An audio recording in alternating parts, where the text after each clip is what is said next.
স্বামী যদি পরকীয়ায় আসক্ত হয়, স্ত্রীর আসলে করণীয় কি? পরকীয়া আজকের এই সমাজে একটা মরণ ব্যাধির রূপ ধারণ করেছে। বেশিরভাগ ক্ষেত্রে স্বামীরা পরকীয়ায় জড়িয়ে যাচ্ছে। ইভেন এটা ঘরে ঘরে প্রবলেম, এবং এই প্রবলেমের জন্য তালাক হচ্ছে, সন্তানসহ বিচ্ছেদ হচ্ছে, ইভেন হত্যা পর্যন্ত হয়ে যাচ্ছে জাস্ট পরকীয়ার জেরে, পরকীয়ার অন্যায়ের জন্য। কিন্তু একজন স্ত্রী যদি বুঝতে পারে যে স্বামী পরকীয়ায় আসক্ত হলে আমার করণীয়টা আসলে কি, আমি কি মারামারি লাগাই দিব, আমি কি সেখানে গিয়ে সিনক্রেট করব, নাকি ইসলাম কিছু সাজেশন আমাকে দিয়েছে যে আমি আমার লাইফে অ্যাপ্লাই করব, আপনাকে এটা মাস্ট জানতে হবে। প্রথমত ভূমিকায় জাস্ট একটা কথা বলবো, আপনার স্বামী যে পরকীয়াতে জড়িত আছে, you need to be sure about it. আপনি পরিপূর্ণ 100% শিওর হবেন যে is he really connected with someone else or not. সে কি আদৌ পরকীয়ায় জড়িত? Do I have the real evidence? আমার কাছে যে এভিডেন্সগুলো আসছে বা যে তথ্য আসছে, যে খবরটা আসছে, I have to justify it first, is it fake or real? এই যুগে দেখেন এমন অনেক ছবি বের হয় যেগুলো আসলে এআই দ্বারা ক্রিয়েট করা, কিন্তু আমরা দেখলেই মনে করি এটা আসলে রিয়েল পিকচার, বাট আসলে এটা রিয়েল পিকচার নয়। ইভেন অনেক সময় আমাদের সম্পর্ক ভাঙার জন্য আমাদের আশেপাশের আপন মানুষেরা আমাদের কান ভারী করে, আমাদেরকে মিথ্যা বলে, মিথ্যা তথ্য দিয়ে সুন্দর একটা সম্পর্ক তারা নষ্ট করতে চায়। তো আপনি যখন পরকীয়ার খবর পেয়েছেন, are you really sure about it? Do you have the real evidence? আপনার কাছে কি এটা প্রমাণিত? আপনি কি 100% শিওর যে হ্যাঁ আমার স্বামী পরকীয়ায় আসক্ত, আমার কাছে হাতে নাতে প্রমাণ আছে, আমি সচক্ষে সব দেখতে পেরেছি, এবং আমি যা দেখেছি এটা কোনো এআই দ্বারা মেক করা কোনো কিছু নয়, এটা কোনো জাস্ট মিথ্যা কোনো তথ্য নয়, আমি যা দেখেছি স্পষ্ট প্রমাণ আকারে আমি সব কিছু আমার চোখের সামনে দেখে ফেলেছি। এখন যদি তাই হয়, যদি আপনি সত্যি দেখেই ফেলেন, তাহলে আপনি কি করতে পারেন? প্রথমত আমি বলবো, প্রিয় বোন আমার, আপনার স্বামীর পরকীয়া যদি আপনার সামনে আসে, হুট করে পাগল হয়ে যাবেন না, ওভার রিয়েক্ট করতে যাবেন না, মারামারি করতে যাবেন না, সিনক্রেট করতে যাবেন না। First of all you have to ask yourself, can you adjust with it? আপনি কি এটার সঙ্গে অ্যাডজাস্ট করতে পারবেন কিনা? Can you take this? আপনি এটাকে অ্যাকসেপ্ট করতে পারবেন কিনা? আপনি এটাকে মানতে পারবেন কিনা? যদি মানতে পারেন, ডিফারেন্ট সলিউশন। যদি মানতে না পারেন, দ্যাটস এ ডিফারেন্ট সলিউশন। উভয় সুরতে সলিউশনটা ভিন্ন হবে। যদি এরকম হয় যে ঠিক আছে আমার স্বামী অন্য জায়গায় কথা বলেছে, বাট এটা খুব আহামরি গভীর সম্পর্ক না, এটা কোনো ফিজিক্যাল পর্যায়ে যায় নাই, এটা এমন পর্যায়ে যায় নাই যে আমার স্বামী তাকে ধরবে, আমাকে একদম বাদ দিবে, তার যত্ন করবে, আমাকে তালাক দিবে, এটা ওই পর্যায়ে যায় নাই। সেই ক্ষেত্রে আপনি কয়েকটা বিষয় খেয়াল করেন। নাম্বার 1, আপনার স্বামী কি আপনার কাছে ক্ষমা চাচ্ছে কিনা? প্রমাণিত হওয়ার পরে আপনার স্বামী আপনাকে সরি বলছে কিনা? আপনার স্বামী আপনার প্রতি রিপেন্ট কিনা, অনুতপ্ত কিনা, লজ্জিত কিনা, এটাকে আপনার অবশ্যই জানতে হবে। যদি দেখেন যে হ্যাঁ আমার স্বামী সব কিছু প্রমাণিত হওয়ার পরে আমার কাছে ক্ষমা চেয়েছে, আমার কাছে সরি বলেছে, তখন আপনি যেটা করবেন তাকে একটা চান্স দেবেন। কেন চান্স দিবেন প্রিয় বোন আমার? আপনি যদি এই স্বামীর ঘর ছেড়ে আর এক জায়গায় যান, ওই পুরুষ যে কোনো পরকীয়া করবে না এটার কোনো শিওরিটি কিন্তু আপনার কাছে নেই। আপনি নিশ্চিত হয়ে বলতে পারবেন না যে এই স্বামী পরকীয়ায় আসক্ত হয়েছে বিধায় তালাক দিতে চাই, তালাক নিতে চাই, থাকতে চাই না, আর এক জায়গায় যাব, এবং আমি 100% শিওর যে ওই পুরুষটা কোনো পরকীয়ায় জীবনেও জড়াবে না, আজীবনই আমাকে ভালোবাসবে। That's a different matter. But আমার কাছে মনে হয় না যে আপনার কাছে এরকম কোনো গ্যারান্টি আছে যে অন্য পুরুষকে বিয়ে করলে সে কখনোই পরকীয়ায় আসক্ত হবে না। এরকম কোনো গ্যারান্টি আসলে আমাদের কারো কাছেই নেই। আপনার হাজব্যান্ড যদি লজ্জিত হয়, সরি বলে, মাফ চায়, রিপেন্ট হয়, অনুতপ্ত হয়, তাকে আর একটা সেকেন্ড চান্স দেন।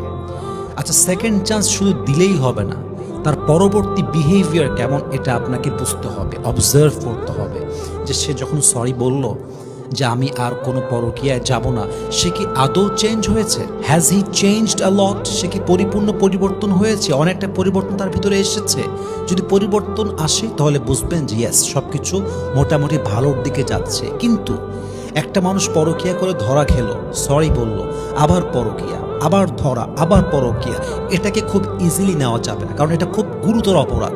একটা মানুষ অন্যায় করে মাফ চেয়ে ফিরে আসা এটা ভিন্ন ব্যাপার, কিন্তু একটা মানুষ অন্যায় করছে, মাফ চাচ্ছে, আবার করছে, তার মানে এটা সে আসলে নিজের ইচ্ছাতেই শয়তানি করছে, ঠিক কিনা বলেন? আপনাকে বুঝতে হবে যে সে পরিবর্তন হচ্ছে কিনা। যদি পরিবর্তনটা পরিপূর্ণ লক্ষ্য করতে পারেন যে হ্যাঁ আমার স্বামী মাশাআল্লাহ অনেক পরিবর্তন হয়ে গেছে, আগের চাইতে চেঞ্জ হয়ে গিয়েছে, পরকীয়াতে আসক্ত নেই, তাহলে আপনি আপনার সর্বোচ্চ ট্রাই করবেন অ্যাডজাস্ট করার জন্য। কারণ আপনি একজন মা, আপনি একজন মেয়ে, আপনি একজন নারী। আপনার স্বামী ডিভোর্সি হইলে ওর আহামরি কোনো সমাজে ক্ষতি হবে না, আহামরি সম্মান কমবে না। বাট আপনি একবার ডিভোর্সি হয়ে গেলে কলঙ্কের দাগটা আজীবন আপনার গায়ে লেগে যাবে। এবং মাথায় রাখবেন, আপনি প্রথম নারী নন যে নারী তার স্বামীর পরকীয়া সম্পর্কে অবগত হয়েছে।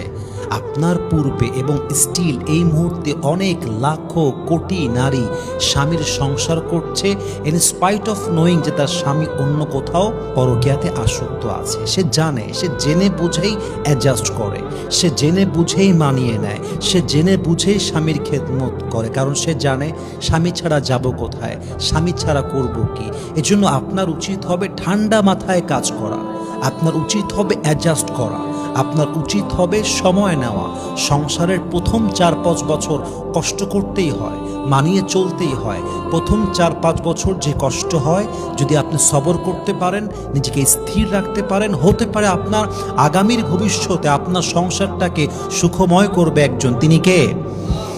এখন যদি আপনার দ্বিতীয় সুরত হয়, তথা এমনভাবে জিনিসগুলো আপনার সামনে প্রকাশিত হয়েছে, আপনার স্বামী এত বড় বেঈমান, আপনার স্বামী এতটাই নিমক হারাম, আপনার স্বামী এতটাই জানোয়ার, এতটাই অমানুষ, এবং সে এমনভাবে পরকীয়া আসক্ত যে আপনাকে ভরণ পোষণ দেয় না, আপনাকে মারে, নেশা করে, প্রতিনিয়ত মানসিক টর্চার করে, জুলুম করে, এবং আপনি সহ্য করতে করতে একদম লাস্ট স্টেজে পৌঁছে গিয়েছেন। আপনার কাছে সবরের মতো আর কিছু বাকি নেই, আপনার করার মতো আর কিছু বাকি নেই। আপনার যা করার ইউ হ্যাভ ডান ইট, আপনি সব শেষ করে ফেলেছেন।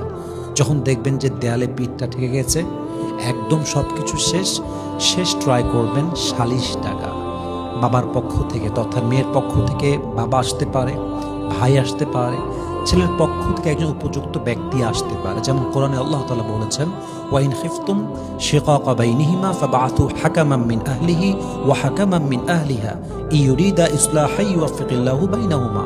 যখন তোমরা দেখবা যে হাজব্যান্ড এবং ওয়াইফের রিলেশনশিপের মাঝে বিরোধটা, তর্কটা, ঝামেলাটা অনেক অনেক অনেক উঁচুতে পৌঁছে গিয়েছে, অনেক বেশি বেড়ে গিয়েছে, স্বামীর পক্ষ থেকে উপযুক্ত একজন ব্যক্তি, ওয়াইফের পক্ষ থেকে একজন উপযুক্ত ব্যক্তিকে তোমরা পাঠাও, সালিশ করো, মিউচুয়াল রেসপেক্টে আসো, মিউচুয়াল আন্ডারস্ট্যান্ডিংয়ে আসো, একে অপরকে বোঝাবার ট্রাই করো, অ্যাডজাস্ট করানোর জন্য মোটিভেট করো। ইভেন আল্লাহ তাআলা বলছেন স্বামী এবং স্ত্রী একে অপরকে ক্ষমা করে দিয়ে যদি মীমাংসা করতে চায়, আবার ফিরে আসতে চায়, আল্লাহ স্বামীর হৃদয় এবং ওয়াইফের হৃদয়, উভয়ের হৃদয়, উভয়ের জন্য ভালোবাসা আল্লাহ নিজেই তৈরি করে দিবে। সুবহানাল্লাহ পড়বেন না আপনারা সবাই? কিন্তু যখন দেখবেন যে সালিশ করেও কাজ হচ্ছে না, হাজার বুঝিয়েও কাজ হচ্ছে না, চরিত্র যা ছিল তাই আছে, প্রত্যেক দিন মারামারি, মানসিক টর্চার, জুলুম, অত্যাচার, পরকীয়া চলতেই আছে, এটা স্টপ হচ্ছে না, তখন আপনার জন্য সবচেয়ে বেশি উত্তম হবে সুন্দর করে আপনার হাজব্যান্ডের থেকে, যেটা নিয়ম আছে আইন এবং শরীয়তের, তালাকটা নিয়ে, বিচ্ছেদ নিয়ে একা একা লাইফটা লিড করা, কিংবা সাময়িকভাবে হলেও তালাক নিয়ে আলাদা হয়ে যাওয়া। এটাই আপনার জীবনের সবচেয়ে উত্তম সিদ্ধান্ত হবে। বাট এটা কখন হবে? যখন আপনি সমস্ত স্টেপ ফলো করবেন, যখন আপনি সর্বোচ্চ চেষ্টা করবেন, যখন আপনি সবচেয়ে বেশি সবরের পরিচয় দিয়ে কাজটাকে শেষ করবেন। আল্লাহ আমাদের সবাইকে বোঝার তৌফিক দান করুন। পড়েন সবাই আমিন।